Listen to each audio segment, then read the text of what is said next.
মেঘের খামে আজ তোমার নামে উড়ো চিঠি পাঠিয়ে দিলাম, পড়ে নিও তুমি মিলিয়ে নিও, খুব যতনে তা লিখেছিলাম। বিয়ে ছাড়াই বাসর করতে হবে, কথাটা শুনে চমকে উঠলাম আমি। ভাইয়া এসব কি বলছো? তুমি বিয়ে ছাড়াই বাসর মানে? মানেটা সিম্পল, বিয়ে হবে না বাট বাসর হবে ঠিকই। ভাইয়া আমরা তো একে অপরকে ভালোবাসি, তাহলে আমরা কেন এই অবৈধ কাজ করব? তার চেয়ে চলো বরং বিয়ে করে ফেলি। বিয়ে করবি ঠিক আছে, কাল রেডি থাকিস, কালই আমাদের বিয়ে হচ্ছে। কবুল বলতে যাব ঠিক তখনই আদনান ভাইয়া বলে উঠলেন, আমি সামান্তাকে বিয়ে করব না, ওকে আমি ভালোবাসি না, ঘৃণা করি। আর যাকে ঘৃণা করি তাকে নিয়ে সারা জীবন কাটাবো কি করে? তাই আমি সময় থাকতে এই বিয়েটা ভেঙে দিচ্ছি। কথাটি বলে আদনান ভাইয়া রেজিস্ট্রি পেপারটা ছিঁড়ে ফেলে দিয়ে হনহনিয়ে চলে গেলেন। আমি পাথরের মূর্তির মতো বসে আছি। আদনান ভাইয়া আমার সাথে এমনটা কেন করলেন? উনি তো আমায় ভালোবাসতেন। কাল রাতেও তো আদনান ভাইয়া ছাদে বসে আমার কাঁধে মাথা রেখে কত গল্প করেছিলেন। আমরা কিভাবে সংসার করব না করব, কয়টা বাচ্চা নিব না নিব, এসব বলছিলেন। আর আমি ওনার এমন কথাবার্তা শুনে শুধু হাসছিলাম। আর আজ এই মুহূর্তে কি থেকে কি হয়ে গেল কিছুই বুঝতে পারছি না। আমি কেন আম্মু আব্বু বড় আব্বু মামুনি কেউই বুঝতে পারছি না। আদনান ভাইয়ার জেদের বশেই ওনারা আজ বিয়ে দিতে রাজি হয়েছিলেন। আমি আর কিছু ভাবতে পারছি না, দৌড়ে নিজের রুমে চলে এলাম। রিঙ্কি এগিয়ে আসলো আরোহীর দিকে।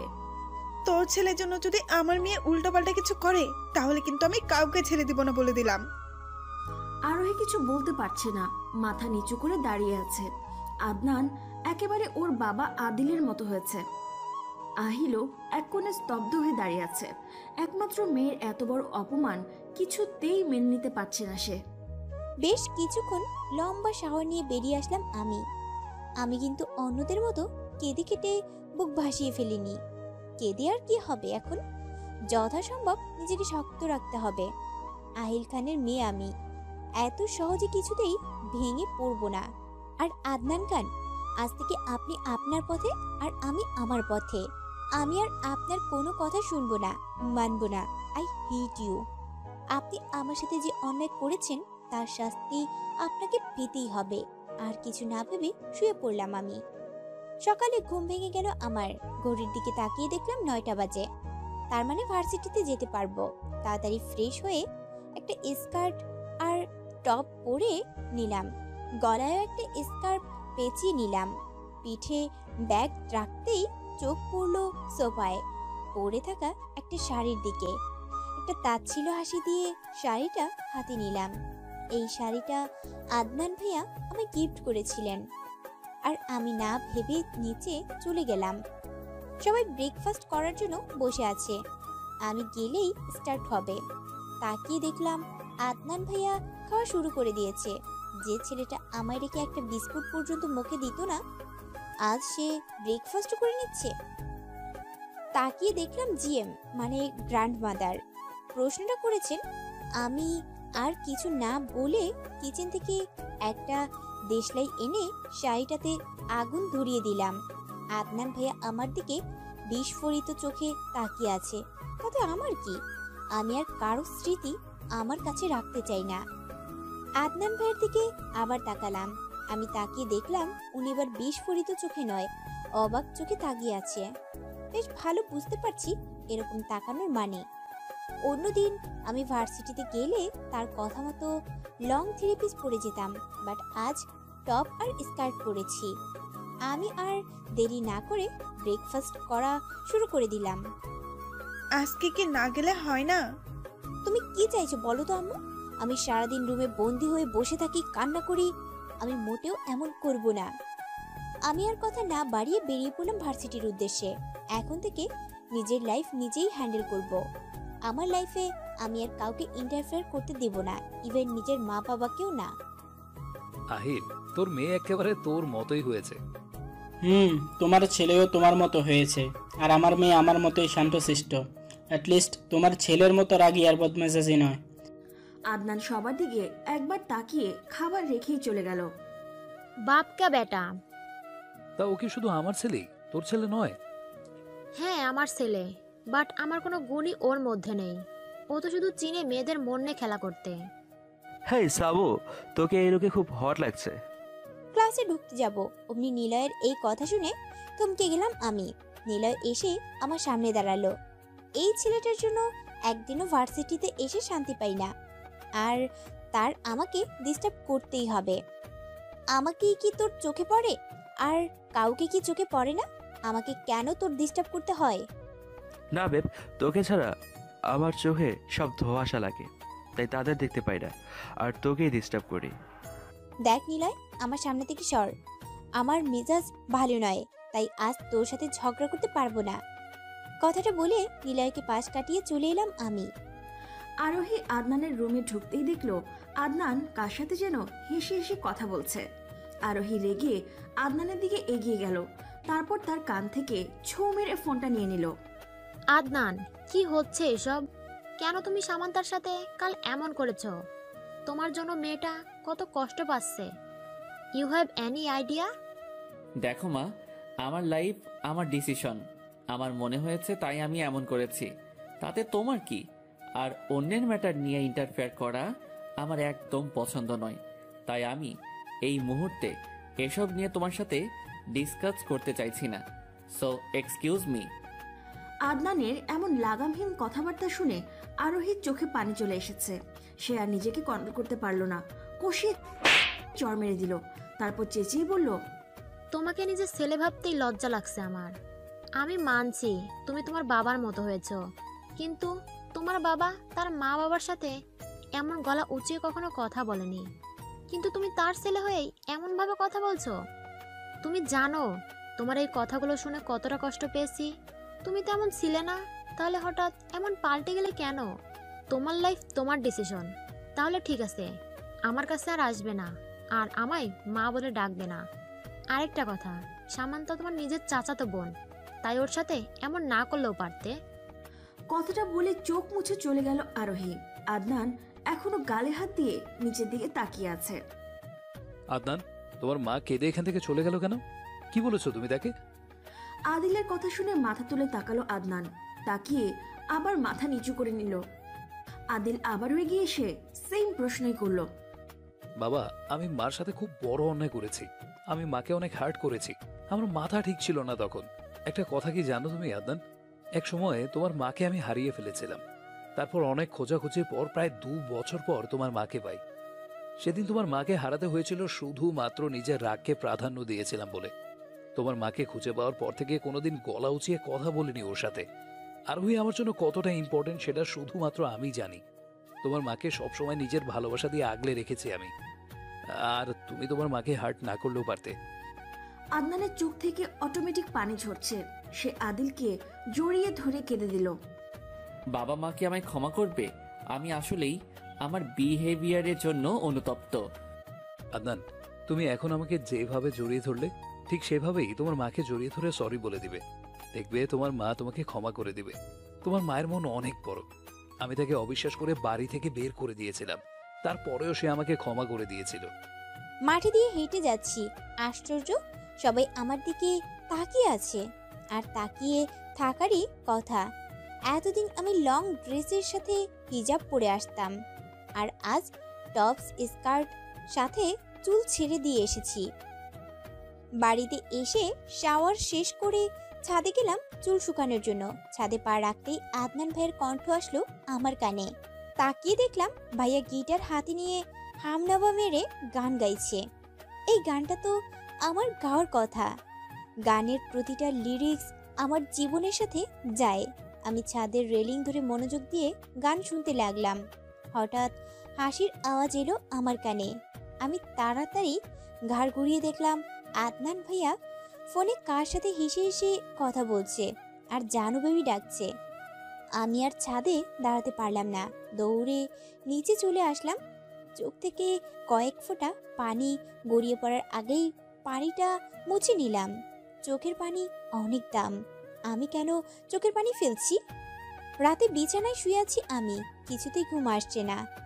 দিনে যতই নিজেকে স্ট্রং রাখি না কেন, রাত হলেই শুধু আদনান ভাইয়ের কথা স্মরণ হয়, ওনার সাথে কাটানো মুহূর্তের কথা স্মরণ হয়, আর চোখের কার্নিশ বেয়ে পানি গড়িয়ে পড়ে। উঠে বসলাম আমি, মাথাটা খুব ব্যথা করছে। এই মুহূর্তে কফি হলে খুব ভালো হতো। আমি উঠে কিচেনের উদ্দেশ্যে চলে গেলাম। হঠাৎ চোখে পড়ল আদনান ভাইয়ের রুমের দিকে। পা টিপে টিপে রুমের সামনে যেই দেখলাম দরজা খোলা। আদনান ভাইয়া কোথায়? পরক্ষণেই মনে হলো, আরে আমি কেন এসব ভাবছি। তাই আর দেরি না করে কিচেনে চলে এলাম। কিচেনে ঢুকতেই বড় সড়ো ধাক্কা খেলাম। আদনান ভাইয়া কফি বানাচ্ছে। আমিও আর না দাঁড়িয়ে আরেক চুলায় কফির পানি বসিয়ে দিলাম। তারপর ভাইয়াকে শুনিয়ে শুনিয়ে বলতে লাগলাম, হায় আমার পোড়া কপাল, রাতে সবাই গার্লফ্রেন্ড বয়ফ্রেন্ডদের সাথে কথা বলে কাটায়, আর আমি পড়ার সাথে কথা বলে কাটাই। ইস, আমারও যদি এমন একটা বয়ফ্রেন্ড থাকতো। এই তো কি হয়েছে, হয়ে যাবে। নিলয় তো আমায় প্রপোজ করেছিল, আমিও ওর প্রপোজ অ্যাকসেপ্ট করে নিব। তারপর ওর সাথে চুটিয়ে প্রেম করব। ডাহা মিশা কথা কইছি। কথাটা বলার সাথে সাথেই আদনান ভাইয়া আমার হাত ধরে টেনে নিয়ে দেয়ালের সাথে চেপে ধরলেন। খুব শখ না তোর চুটিয়ে প্রেম করা? দাঁড়া করাচ্ছি। কথাটা বলেই আদনান ভাইয়া আমার ঠোঁট চেপে ধরলেন। আমি ওনাকে সরানোর চেষ্টা করছি, বাট উনি এক পাও নড়ছে না। ওনার স্পর্শ এই মুহূর্তে আমার কাছে বিষের মতো মনে হচ্ছে। প্রায় 5 মিনিট পর আমায় ছেড়ে দিয়ে বললেন, এটাই তো চেয়েছিলিস তুই, যা তোর ইচ্ছাটা পূরণ করে দিলাম। ভাইয়ার এমন কথা শুনে কেঁদে দিলাম আমি। ভাইয়া এসব কি বলছো তুমি? তোমার সাথে যখন রিলেশনে ছিলাম তখনও তো আমি এসব করিনি। তাহলে আজ যখন আমাদের মধ্যে কোনো সম্পর্ক নেই, তাহলে এখন কেন আমি এসব করতে চাইবো? বুঝি, সব বুঝি আমি। তাই তো আমার অ্যাটেনশন পাওয়ার জন্য এরকম ড্রেস পরে এসেছিস। তোর মতো মেয়েদের কাছ থেকে এসবই আশা করা যায়। কথাটা বলে ভাইয়া কফি নিয়ে চলে গেলেন। আমি আমার দিকে ভালো করে তাকিয়ে দেখলাম একটা টি শার্ট আর 3/4 জিন্স পরে আছি। আজব তো, এটা পরেছি তো কি এমন হয়েছে? কফি না বানিয়েই চলে গেলাম রুমে। যে কথাগুলো শুনছি এইসব শুনেই পেট ভরে গেছে আমার। আদনান নিজের রুমে এসে জোরে জোরে শ্বাস ফেলছে। তুই কেন বুঝিস না? সামু তোকে এমন লোকে দেখলে যে আমার নিজেকে কন্ট্রোল করে রাখতে অনেক কষ্ট হয়, তাই ও তো তোর সাথে তখন এমন করলাম, নিজেকে যে আর কন্ট্রোল করে রাখতে পারছিলাম না। আর এই তোর ভালোবাসার নমুনা। আমি কেন তোর সাথে এমন করছি ভেবে দেখেছিস তুই? ভাববি কি করে? এখন তো তোর মনে আরেকজনের বসবাস। তোকে কোনো সময় আমি একা রাখিনি, সব সময় ছায়ার মতো পাশে থেকেছি। তুই আজও ভার্সিটিতে যাওয়ার পর লুকিয়ে লুকিয়ে খেয়াল রেখেছি। আমি যে তোকে অনেক ভালোবাসি রে সামু, অনেক। আমি তোর সাথে বিয়ে এমনি এমনি ভাঙতে চাইনি, কিন্তু এছাড়াও আমি আর কি বা করতাম? আমি যে নিরুপায়। ডাইনিংয়ে বসে সবার জন্য ওয়েট করছি। সবাই এলে তবেই ব্রেকফাস্ট শুরু করব। আদনান ভাইয়ার দিকে চোখ পড়তেই অবাক হয়ে গেলাম আমি। তার চোখ মুখ অসম্ভব ফুলে আছে, সাথে লালও হয়ে আছে। আশ্চর্য, কি হলো ভাইয়ার? আগে তো এমন হতে কোনোদিন দেখিনি। ভাইয়াকে কি জিজ্ঞেস করব? পরক্ষণেই মনে হলো কাল রাতের কথা। ভাইয়া আমায় যা নয় তা বলেছিল। এইসব মনে হতেই আমার অভিমান প্লাস রাগ দুটোই বেড়ে গেল। আমি ভাইয়ার দিক থেকে চোখ সরিয়ে নিলাম। আজ আমাদের ভার্সিটিতে নবীনবরণ, তাই ব্রেকফাস্ট শেষ করে মামুনি আর আম্মুর সাথে বসে আলোচনা করছি কি পরে যাব। মামুনি আমায় একটা নীল শাড়ি বের করে দিলেন। এই শাড়িতে নাকি আমায় খুব সুন্দর দেখাবে। আমিও খুশি মনে শাড়িটা নিয়ে নিজের রুমে গিয়ে পরতে লাগলাম। শাড়িটা পরে ম্যাচিং করে চুড়ি আর অর্নামেন্টস পরে নিলাম। চুলটাও ছেড়ে দিয়েছি। লিভিং রুমে যেতেই আব্বু এসে আমায় জড়িয়ে ধরলেন। মাশা আল্লাহ, আমার মেয়েটাকে তো খুব সুন্দর লাগছে। Look like a princess. Thank you আব্বু। আচ্ছা আমি বরং যাই। কথাটা বলে আমি ভার্সিটির উদ্দেশ্যে চলে গেলাম। আদনান ওর রুমের ব্যালকনি থেকে সামান্থা চলে যাওয়া দেখছে। সামান্থা চলে যেতেই সে এক ফোঁটা চোখের জল ছেড়ে দিল। সামু, আজ তুই আমার কল্পনার সাজ সেজেছিস। মন চাইছিল তোকে একটু ছুঁয়ে দেখি, কিন্তু না, আমি তোকে ছুঁতে পারবো না, না হলে তোর অনেক বড় বিপদ হয়ে যাবে। আদনানের এসব ভাবনার মধ্যেই ওর মুঠো ফোনটা বেজে উঠল। আদনান ফোনের স্ক্রিনে তাকাতেই ওর হাত পা রীতিমতো কাঁপাকাঁপি শুরু হয়ে গেছে। আদনান অনেক ভয়ে ফোনটা রিসিভ করলো। হ্যালো, কি মিস্টার আদনান, ভয় পেয়ে গেলে নাকি? ভয় কেন পাবো? আজও তাহলে তুত্তালাচ্ছ কেন? যাই হোক, যে কথাটা বলার জন্য ফোন করেছি সেটা মনোযোগ সহকারে শুনো। সমান্তার থেকে তোমাকে আরো দূরে দূরে থাকতে হবে, না হলে তুমি যে কোনো মুহূর্তে আমার সমান্তার উপরে উইক হয়ে পড়বে। আর আমি চাই না তুমি এমন কিছু করে যাতে তোমার ফ্যামিলি আবার তোমাদের বিয়ে দিতে বাধ্য হয়। আর যদি এমন হয় তাহলে বুঝতেই তো পারছো কি অনর্থক হবে। না, আপনি এসব কিচ্ছু করবেন না। আমি সামান্তার থেকে দূরে দূরে থাকবো, ওর দিকে তাকাবো পর্যন্ত না। তারপরও আপনি এমন কিছুই করবেন না। আমি আপনার কাছে হাত জোর করছি। তাহলে আদনান খান আমার কাছে মাথা নত করছে। শুনো, আমি তোমাকে এখন যাই বলবো তোমাকে ঠিক তাই করতে হবে। বলুন, কি করতে হবে? তোমাকে বাংলাদেশ ছেড়ে যেতে হবে। না, প্লিজ এমন করবেন না। আমি আমার মা বাবাকে ছেড়ে থাকতে পারবো না। মা বাবাকে ছেড়ে নাকি সমান্তাকে ছেড়ে থাকতে পারবে না? শুনো, এমন কিছু যদি হয় তাহলে বুঝতেই তো পারছো আমি কি করব। আর বিয়ের অভিনয় কিন্তু তুমি খুব ভালোই করেছিলে, আর এবার আশা করি এটাও ভালোভাবে করতে পারবে। কথাটা বলেই ফোনের ওপারের ব্যক্তি খট করে ফোনটা কেটে দিল। আদনান ফ্লোরে বসে ফুপিয়ে ফুপিয়ে কাঁদছে। আমার সামান্তাকে ছেড়ে থাকতে হবে। কি করে থাকবো আমি ওকে ছেড়ে? ওকে একদিন না দেখলে আমার ঘুম আসে না, আর এখন নাকি বিদেশে গিয়ে থাকতে হবে। ভার্সিটি খুব সুন্দর করে সাজানো হচ্ছে। আমি আমার বেস্টি রুমিকে নিয়ে চারিপাশে হেঁটে হেঁটে দেখছি। অনেকক্ষণ যাবৎ খেয়াল করছি কে যেন আমাকে গভীরভাবে ফলো করছে, কিন্তু না, কেউ তো নেই। তাহলে হয়তো আমার মনের ভুল। আমার সব ফ্রেন্ডরা আমার খুব প্রশংসা করছে। কোত্থেকে নিলয় দৌড়ে এসেই বলল, হে ইয়ার, তোকে যে কি সুন্দর লাগছে বলে বোঝাতে পারবো না। আর আমাকে কি সুন্দর লাগছে না? মুখ ফুলিয়ে কথাটা বলল রুমি। আরে পাগলি, তোকে তো সবসময় সুন্দরই লাগে, তাই না? আমার শাড়ির কুচিটা খুলে যাওয়াতে আমি একটা খালি রুমে চলে এলাম। ওয়াশরুমে অনেক মানুষ, সেখানে ঠিক করা যাবে না। রুমে ঢুকতেই কে যেন ভেতর থেকে দরজাটা বন্ধ করে দিল। আমি পিছন ফিরতেই যাকে দেখলাম তাকে দেখে আমার গলা শুকিয়ে কাঠ হয়ে গেছে, ঠিকমতো দাঁড়াতেও পারছি না। এই ছেলেটা এখানে, তার মানে কোনো অঘটন ঘটিয়ে তবেই যাবে।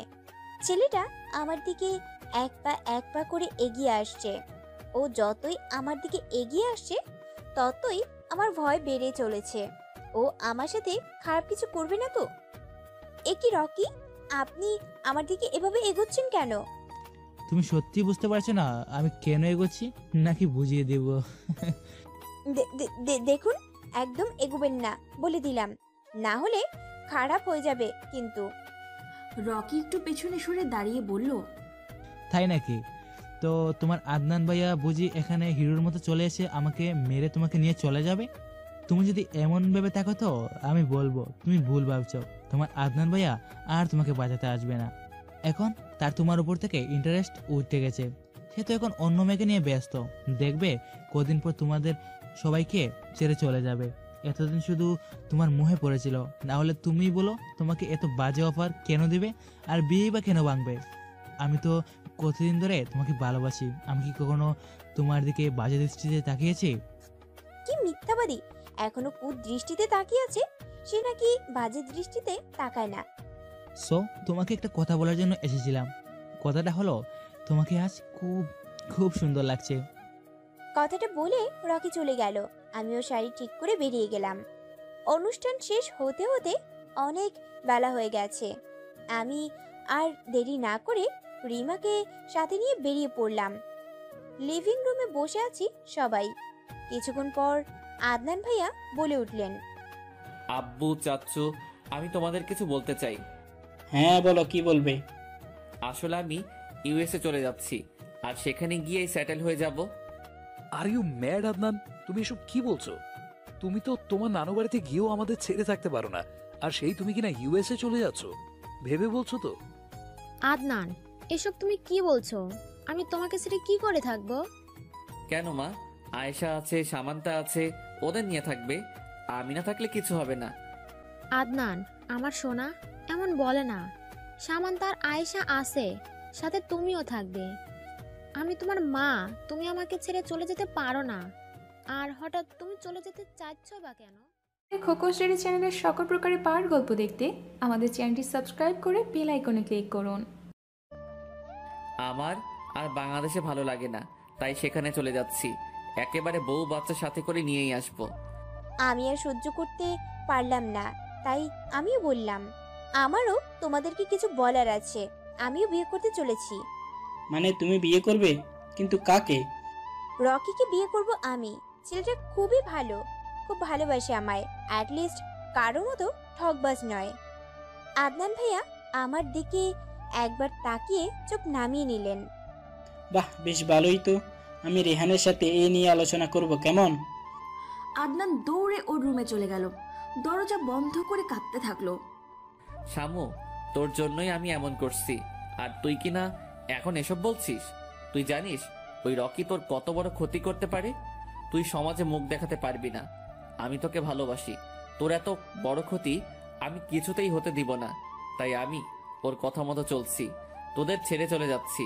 তাতে যদি তোকে হারাতেও হয় তো আমি হারাবো, তারপরও আমি তোর সম্মান কিছুতেই নষ্ট হতে দিব না।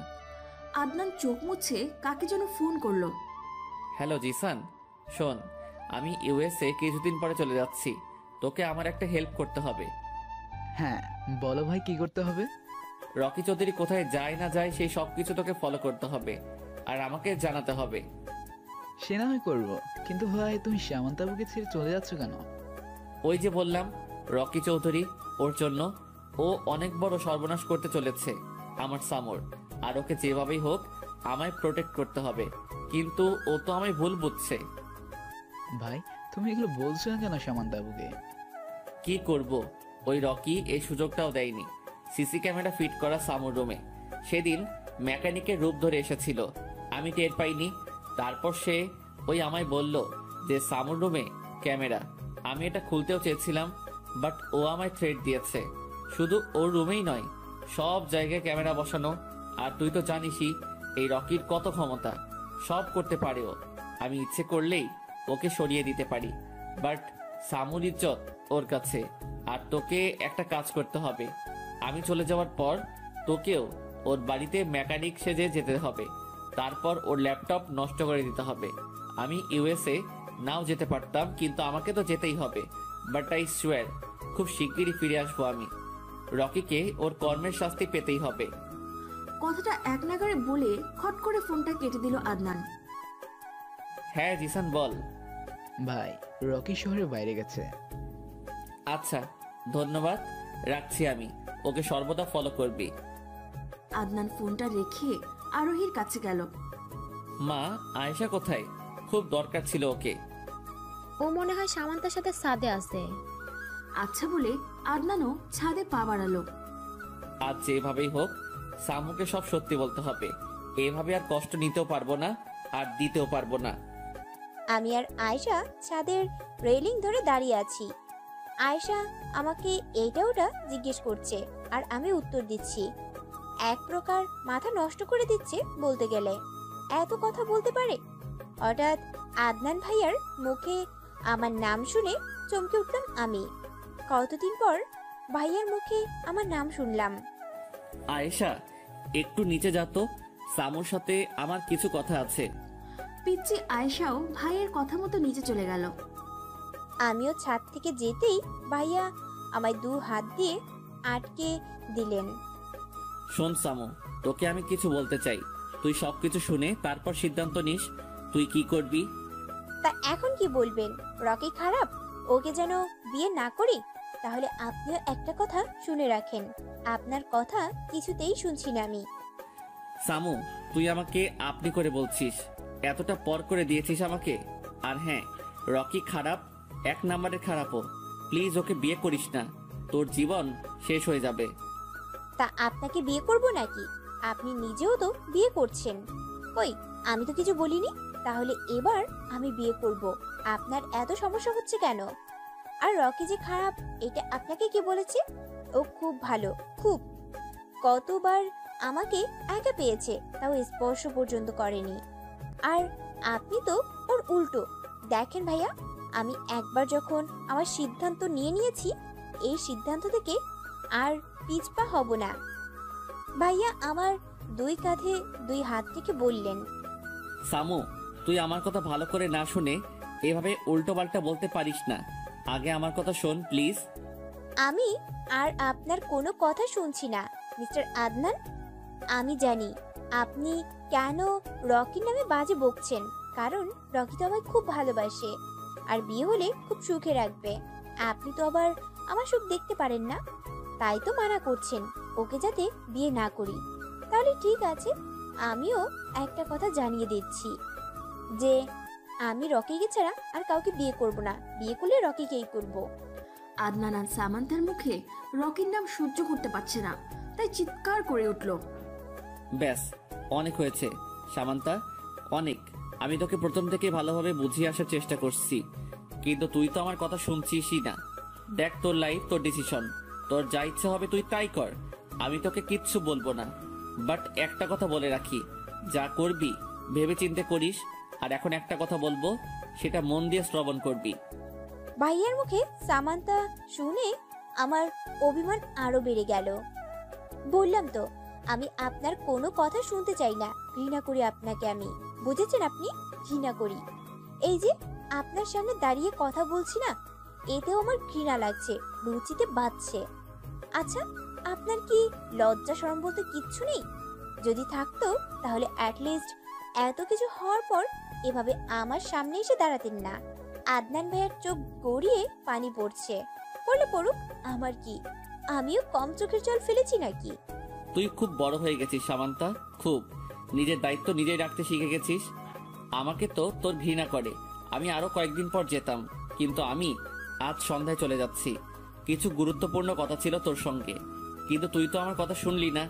আর কোনোদিন তোর সামনে এসে দাঁড়াবো না রে, আমার মুখও তোকে দেখাবো না। শুধু তুই আমায় মিস করিস না। আমাকে চিনতে তুই এত ভুল করলি, তোকে পস্তাতে হবে সামান্তা, পস্তাতে হবে। খুঁজবি, খুব করে খুঁজবি তুই আমায়, কিন্তু তোর খুঁজতে অনেক লেট হয়ে যাবে। কথাটা বলেই চোখ মুছে চলে গেল আদনান। আদনান কাঁদছে আর ওর মায়ের রুমের দিকে যাচ্ছে। আরোহী আদনানকে কাঁদতে দেখে ঘাবড়ে গেল, সেও পিছু পিছু গেল। আদনান, তুমি কাঁদছো? না মা, এমনি। আদনান, মা হয়ে আমি তোমার। ইদানিং তুমি অনেক চুপচাপ হয়ে গেছো, প্রায় সময় দেখি তোমার চোখ মুখ ফোলা। আর এখন তুমি কাঁদছো? তোমাকে তো আগে কখনো কোনোদিন কাঁদতে দেখিনি। সোনা, বলো নিজের মাকে। আদনান ওর মাকে জড়িয়ে ধরে ফুপিয়ে কেঁদে দিল। মা, মা, তুমি জানো সামান্তা নাকি আমাকে ঘৃণা করে, আমার সামনে দাঁড়াতেও নাকি ওর রুচিতে বাঁধে। মা, আমি এমনি এমনি কিছু করিনি। সেদিন বিয়েও আমি নিজে থেকে ভাঙিনি, মা আমাকে বাধ্য করেছে এসব করতে। আরোহী আদনানের চোখ মুছে দিয়ে বলল, আদনান আমার সোনা, আমার সব খুলে বলো। আদনান বলতে শুরু করলো, মা জানো, আমি আর সামান্তা এক রাত্রে রাস্তায় হাঁটতে বেরিয়েছিলাম। সেদিন এক টঙের দোকানে আমরা দুজনে দাঁড়িয়ে দাঁড়িয়ে খুব এনজয় করে চা খাচ্ছিলাম আর হাসছিলাম। ঠিক তখনই আমি পাশে তাকিয়ে দেখলাম রকি বাইকে হেলান দিয়ে খুব মনোযোগ দিয়ে দেখে যাচ্ছে সামান্তাকে। আমি আর দেরি না করে সামান্তাকে নিয়ে বাড়ি চলে আসলাম। সেদিন থেকে রকির কুদৃষ্টি পড়ে সামান্তার উপর। সে সবসময় ফলো করতে থাকে সামান্তা কোথায় যায় না যায়, কি করে না করে। যখন জানতে পারলো আমি আর সামান্তা একে অপরকে ভালোবাসি, সেদিন থেকে ও আমাদের পিছনে লেগে পড়ে। শেষে একদিন আমাদের বাড়িতে আসে মেকানিক সেজে, যেটা আমরা বুঝতেও পারিনি। ও ছাদ বাদে আর তোমাদের রুম বাদে সব জায়গায় ক্যামেরা লাগিয়ে দিয়ে চলে গেছে, সামান্তার বেডরুমেও লাগিয়েছে। মা জানো, রকি আমায় সেদিন মেসেঞ্জারে সামান্তার চেঞ্জ করা ভিডিও পাঠিয়েছে, যেটায় সামান্তার শরীরের অনেক অংশই দেখা যাচ্ছিল। আমি যদি তার কথা না শুনি তাহলে নাকি সে সামান্তার এই ভিডিও ভাইরাল করে দিবে। মা তুমি জানো, এই ভিডিও একবার ভাইরাল হলে সেটা সামান্তার জন্য কতটা কষ্টদায়ক হবে। এসব ভিডিওতে ভিউ আরো বেশি আসে, সবাই দেখবে ওর এই ভিডিও, সবাই হাসাহাসি করবে ওকে নিয়ে। তাই আমি রকির প্রস্তাবে রাজি হয়ে যাই, যাতে ও সামান্তার কোনো ক্ষতি না করে। আর এই জন্যই আমি দেশও ছাড়ছি, এতে যদি আমার সামান্তার সম্মানটা রক্ষা হয়। কথাটা বলে আবারও কেঁদে দিল। আরোহীও মুখে আঁচল চেপে ধরে কান্না করছে। ছেলের এমন কান্না কষ্ট সে যে আর নিতে পারছে না। আদনান, আমি বুঝতে পারছি সোনা, তুমি কতটা কষ্ট নিয়ে বেঁচে আছো। তোমার বাবা আর আমার সম্পর্কেও অনেক কষ্ট ছিল। তোমার বাবা ভেঙে পড়লেও আমি ভেঙে পড়িনি, স্ট্রং থেকেছি আমি। আর তুমি তো আমারই ছেলে, তোমাকে স্ট্রং থাকতে হবে, এভাবে ভেঙে পড়লে চলবে না। মা, তুমি তো আমার রাগ জেদ সম্পর্কে অবগত। আমি এতটা চুপচাপ থাকতাম না যদি না রকির কাছে এমন ভিডিও থাকতো। আর সবাই তো শুধু শান্ত আদনানকেই দেখেছে, হিংস্র আদনানকে কেউ দেখেনি। যারা দেখে তারা আর ঠিক থাকতে পারে না, কেঁপে ওঠে। আরোহী আদনানের দিকে অবাক হয়ে তাকিয়ে আছে। হিংস্র আদনান মানে কি বোঝাতে চাচ্ছে আদনান? আদনান, তুমি এগুলা কি বলছো? না মা, নাথিং। আচ্ছা আদনান, আমি তোমার বাবার সাথে এই নিয়ে কথা বলবো। সেদিন আমার ছেলের দোষ ছিল না, ওকে বাধ্য করা হয়েছিল এসব করতে। সবাইকে জানতে হবে আমার ছেলে নির্দোষ। মা, আমার কসম তোমায়, তুমি বাবাকে এই নিয়ে কিছু বলবে না। সময় এলে আমি সবাইকে সবটা জানাবো। তুমি আমার জননী মা, তাই তোমায় বললাম। তুমি প্লিজ বাবাকে বলো না, না হলে জানাজানি হয়ে যাবে। আর সামান্তাকেও কিছু বলবে না। আমাকে অবিশ্বাস করার জন্য ওকে শাস্তি পেতে হবে। আর খুব তাড়াতাড়ি সব সমাধান হতে চলেছে। তুমি কোন দিন যাবে ইউএসএ? সন্ধ্যায় ফ্লাইট। তুমি তো জানো, কোথাও যেতে গেলে অন্যদের মতো আমার অত টাইম লাগে না। চিন্তা করো না, তোমার ছেলে খুব তাড়াতাড়ি তোমার কাছে ফিরে আসবে, তোমার কোলে মাথা রাখবে, তুমি মাথায় হাত বুলিয়ে দিবে আর গল্প করবে। আমাকে নিজের হাতে খাইয়ে দিবে, কিছু বললে মুখ ফুলিয়ে রাখবে। আর আমি তোমাকে জড়িয়ে ধরে তোমার কাছে ক্ষমা চাইবো, আর তুমিও আমায় ক্ষমা করে দিয়ে আমার মাথায় একটা চুমু খাবে। আর আরেকটা কথা, মা, আমার একমাত্র বোন আয়েশাকে কিন্তু ভালো রাখতে হবে। আরোহী আর না দাঁড়িয়ে দৌড়ে ওর রুমে চলে আসলো। ছেলের চোখের পানি আর এমন করুণ কথাবার্তা সে আর মেনে নিতে পারছে না। আদনানও ফ্লোরে বসে বসে কাঁদছে। কি দোষ করেছিলাম আমি, যার কারণে আমাকে আমার পরিবার ছাড়তে হচ্ছে? পরক্ষণে চোখ মুছে নিল আদনান। না, আমি আর কাঁদবো না। সবাই আমাকে ভীতু ভাববে, আমি একদমই ভীতু নই। আমি কাউকে ভয় পাই না। সবাই তো আমাকে ভয় পায়, আড়ালে থাকা আদনানকে ভয় পায়। আরোহী আর আদিল খানের ছেলে, আমি এত সহজে ভেঙে পড়বো না। আমার ভালোবাসা সত্যি হলে আমি ইনশাল্লাহ সামান্তাকে পাবো। আর রকির সাথে ওকেও আমার কথা না শোনার জন্য শাস্তি দিব, তবে শারীরিক নয়, মানসিকভাবে। রেডি হয়ে থাকো রকি, তোমার পাপের ঘোড়া পূর্ণ হয়ে গেছে। আদনান ভাইকে কষ্ট দিয়ে আমার নিজেরও ভালো লাগছে না। আচ্ছা, আমি কি কোনো ভুল করলাম ভাইয়ার কথা না শুনে? ভাইয়ার কথাটা শোনা উচিত ছিল, কিন্তু আমিই বা কি করব? ভাইয়া আমার সাথে সেদিন যা করেছিল সেটাই বা কি করে ভুলে যাই আমি? আমি কি একবার ভাইয়ার সাথে কথা বলবো? বলবো কথা আমি। পাশে তাকাতেই দেখলাম আয়েশা বসে বসে পড়ছে। কিরে আয়েশু, এক্ষুনি পড়তে বসেছি যে? রাত হয়ে গেছে তাই পড়তে বসেছি, ভাইয়া বলেছে ভালো করে পড়তে। আচ্ছা আয়েশু, আদনান ভাইয়াকে দেখেছিস? হ্যাঁ, ভাইয়া তো একটু আগেই চলে গেছে। কি, ভাইয়া চলে গেছে? কোন সময়ে? তুমি যখন ঘুমিয়েছিলে তখন চলে গেছে ভাইয়া। আচ্ছা শামু আপু, তুমি কি ভাইয়াকে বকেছো? কেন? আমি কেন বকতে যাব? আজব। আসলে ভাইয়াকে তোমার সাথে কথা বলে ছাদ থেকে চলে আসার পর খুব কাঁদতে দেখেছি। জানো আপু, ভাইয়া মাকে ধরে খুব কেঁদেছে। আয়েশার কথা শুনে আমার মন খারাপ হয়ে গেল। আসলে ভাইয়ার কথাটা একটু শোনা উচিত ছিল। ফ্রেশ হয়ে নিচে গেলাম আমি। সবার মুখই কেমন যেন গম্ভীর হয়ে আছে। মামুনি তো কেঁদে কেটে চোখই ফুলিয়ে ফেলেছে। ল্যাপটপটা সামনে নিয়ে বসে আছে আদনান, আর সামান্থা কি করে সেটা দেখছে। কাছ থেকে দেখতে না পারুক, দূর থেকে তো দেখতে পারবে। আদনান রকির আগেই সারা বাড়িতে ক্যামেরা ফিট করেছিল, ইভেন সামান্থার রুমেও। সামান্থা ভার্সিটিতে যাবে, যেমন আদনান দেখলো সামান্থা দরজা বন্ধ করছে, অমনি আদনানও ল্যাপটপটা বন্ধ করে দিল। সে এখন জানে সামান্থা ড্রেস চেঞ্জ করবে। আদনান ল্যাপটপটা বন্ধ করে একটা দীর্ঘ শ্বাস ছাড়লো। সামু, আমি তোকে ভালোবাসি, তবু আমি কোনোদিন তোর দিকে বাজে দৃষ্টিতে তাকাইনি, আর না তাকাবো। কিন্তু রকি তো তোকে প্রতিনিয়ত শকুনের দৃষ্টিতে দেখে যাচ্ছে, তবুও সে তোর কাছে ভালো হয়ে গেল, আর আমি খারাপ। আসলেই দুনিয়াতে কারো ভালো চাইতে নেই। ছাদে দাঁড়িয়ে আছি, আদনান ভাইয়াকে ছাড়া কিছুই ভালো লাগছে না আমার। কেমন যেন শূন্য শূন্য অনুভব হচ্ছে, বাড়িতেও যেন কারো মুখে হাসি নেই। খুব মিস করছি ভাইয়াকে। বাতাসে বারবার আমার ছেড়ে দেওয়া চুলগুলো উড়ছে, আমি বাঁধার চেষ্টা করছি, তবুও খুলে যাচ্ছে। শেষে আমি না পেরে চুলগুলো ছেড়েই দিলাম। হঠাৎ মনে পড়লো সেদিনের কথা। আমি ছাদে চুলগুলো ছেড়ে দিয়ে দাঁড়িয়েছিলাম, ভাইয়া একটা গাছ থেকে কাঠগোলাপ এনে আমার পাশে দাঁড়িয়ে আমার চুলে গেঁথে তারপর চুলগুলো কানের পিঠে গুজতে গুজতে বলেছিলেন, জানিস সামু, তোকে ছেড়ে দেওয়া চুলে কতটা মোহনীয় লাগে। আই উইশ তোর এমন কাছ থেকে চুল দেখা যেন আমার ভাগ্যেই থেকে থাকে। আমি সেদিন কিছু বলিনি, শুধু হাসছিলাম। ভাইয়া আমার হাসি দেখে বলেছিলেন, এই একদম হাসবি না, তোর হাসি আমায় পাগল করে দেয়। চোখ থেকে এক ফোঁটা জল গড়িয়ে পড়ল আমার। ভাগ্যের কি নির্মম পরিহাস। আজ আমি কোথায় আর ভাইয়া কোথায়, দুইজন দুই প্রান্তে দাঁড়িয়ে আছি। আচ্ছা ভাইয়া এখন কি করছে, ভালো আছে তো? আরে আমি কেন এসব ভাবছি, আমি তো নিজেই চাইছিলাম ভাইয়া যাতে আমার থেকে দূরে থাকে। মুঠোফোনের আওয়াজে ভাবনা কাটলো আমার। ফোনের স্ক্রিনে তাকিয়ে দেখলাম আননোন নাম্বার থেকে কল। আশ্চর্য, কে এটা? নাম্বার দেখে তো বাংলাদেশের মনে হচ্ছে না, কোন দেশের সেটা জানি না। ফোনটা রিসিভ করলাম আমি। হ্যালো, কে বলছেন? কেউ রেসপন্স করছেন না, শুধু তার শ্বাস প্রশ্বাসের শব্দ শোনা যাচ্ছে। হ্যালো, কথা বলছেন না কেন? কে আপনি? No response. কে রে ভাই আপনি? কল দিচ্ছেন অথচ কথা বলছেন না।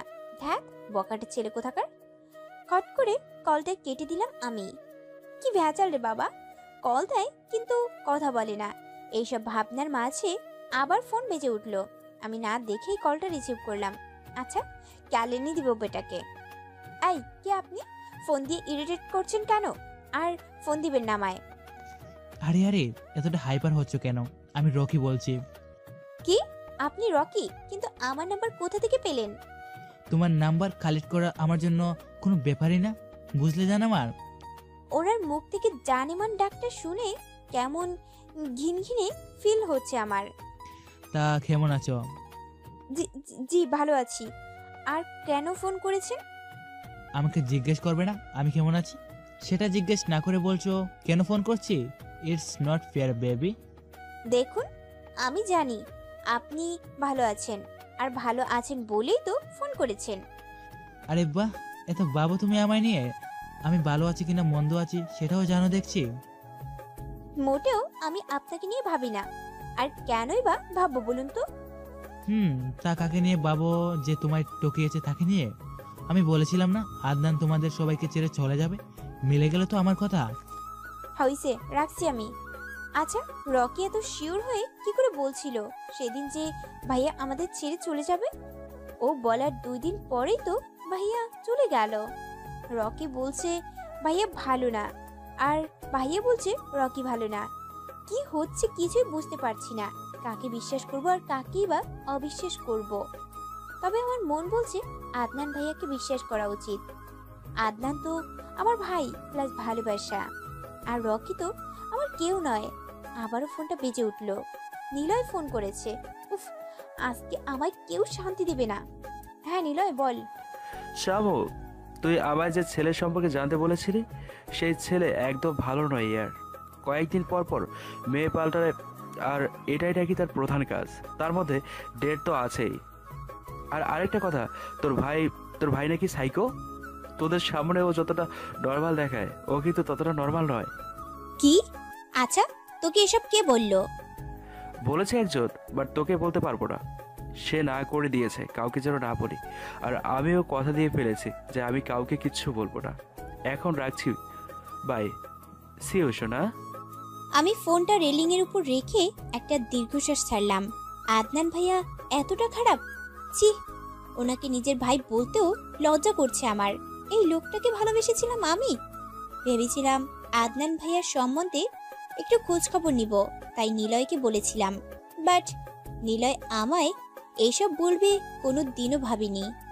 আর শুধু নিলয়কে অত বিশ্বাস করা যায় না। কে বলেছে ওকে এসব?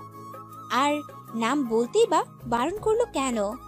আমার মনে হচ্ছে আমার নিয়ে অনেক বড় কোনো খেলা হচ্ছে, বাট আমি বুঝতে পারছি না কি করব আমি। মন এক কথা বলছে, মস্তিষ্ক আরেক কথা বলছে। তারপরও প্রমাণহীন কথাবার্তা আমি একদমই বিশ্বাসী নই। যদি আদনান ভাইয়া এমন করেই থাকতেন তাহলে কোনো না কোনো ক্লু বা প্রমাণ তো নিশ্চয়ই থাকবে। আমার ভাবনার ছেদ ঘটিয়ে আবার ফোনটা বেজে উঠল। হ্যালো, কে বলছেন? একই, তুমি এখনো নাম্বার দেখোনি? আমি রকি বলছি। আপনি কেন আমায় ফোন দিয়েছেন? তোমাকে একটা কথা জানানোর জন্য। কি কথা? খোকন স্টোরি চ্যানেলের সকল প্রকারের পাওয়ার গল্প দেখতে আমাদের চ্যানেলটি সাবস্ক্রাইব করে বেল আইকনে ক্লিক করুন। আদনান কতটা নিকৃষ্ট তুমি জানো? ও কতটা নীচ? এসব কে বলল আপনাকে? আর প্রমাণ ছাড়া কথা আমি একদমই বিশ্বাস করি না। ওকে ফাইন, তোমার বেডরুমে যে সিসি ক্যামেরা লাগানো আছে সেটা তুমি কি জানো? কি? আমার বেডরুমে সিসি ক্যামেরা কে লাগিয়েছে? কি আর আদনান, এখন ভেবে দেখো। সামান্তা তোমার সব ভিডিও কিন্তু ও দেখে, কাপড় চেঞ্জ করা থেকে শুরু করে সব। আর আমার কথা বিশ্বাস না করলে তোমার রুমের বাম পাশের কোনোটা চেক করো। রাখছি আমি। হ্যালো হ্যালো, দূর রেখে দিল। বাট ও কি করে জানলো আমার রুমে সিসি ক্যামেরা? সব কেমন ধোঁয়াশে ধোঁয়াশে লাগছে। আমি রুমে চলে এলাম রকির কথা যাচাই করার জন্য। রুমে তন্ন তন্ন করে খুঁজছি, বাট ক্যামেরার কোনো চিহ্নই পাচ্ছি না। রকির কথা অনুযায়ী বাম পাশে তাকিয়ে দেখলাম ছোট্ট একটা কালচে কি দেখা যাচ্ছে। আমি টেবিলের উপর উঠে দেখলাম সত্যি সত্যি একটা ক্যামেরা। তার মানে রকির কথাই সত্যি। আদনান ভাইয়া আমার রুমে সিসি ক্যামেরা লাগিয়েছে, তাও বেডরুমে।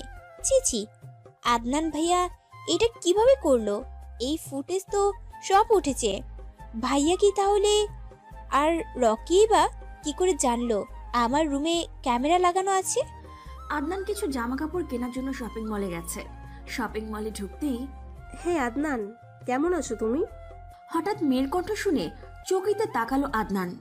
আরে জুই যে, কেমন আছো? এই তো বেশ ভালোই আছি।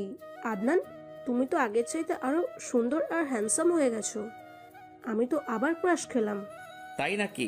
তুমিও কিন্তু আগে চাইতে আর সুন্দর আর স্মার্ট হয়ে গেছো। তা এখানে কেন তুমি? আসলে মা বাবাকে নিয়ে আজ একটু শপিং করতে বেরিয়েছি।